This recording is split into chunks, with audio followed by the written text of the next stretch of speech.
Flanked by his advisers and a handful of ministers drawn from his side of the Grand Coalition government, the president punched holes into the Speaker's ruling barring Parliament from approving or disapproving of his nominations of 4 constitutional office holders. None of these 2 parliamentary committees returned a verdict that myself and the Prime Minister had acted unconstitutionally in relation to the nominations.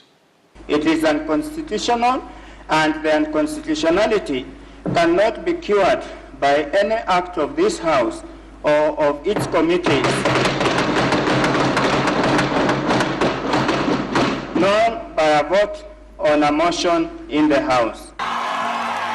The ruling no doubt spelled sweet victory to the Premier, who had contested the nominations, claiming he had not been consulted. The President on his part was dealt a blow, and he is not letting the matter rest at that. Before we can conclude the nominations that we have embarked upon, the government will await the verdict of the Constitutional Court on the nominations. According to some lawyers, the president is implying that the Speaker's opinion is just as good as anybody's, as he is not a judge to determine whether the law was followed or not. Just as the Speaker rejected the president's nominations as unconstitutional, the president has also dismissed the Speaker's ruling, saying he acted within the law. The two are now relying on the judiciary as the final arbiter on this matter.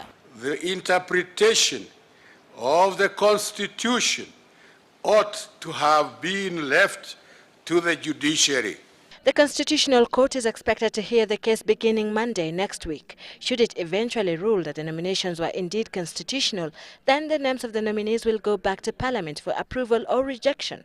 Otherwise, the 2 principals may have to restart the process of making the nominations. The House shall await nominations for the respective offices to be forwarded in the manner provided for by the Constitution. This, according to the President and his camp, amounted to a hijack of the powers of the Executive and Parliament, as the Speaker apparently stood between the President and members of Parliament, because his ruling denied the MPs an opportunity to approve or disapprove of an executive action. That is not acceptable. Sylvia Chebet, Citizen Weekend.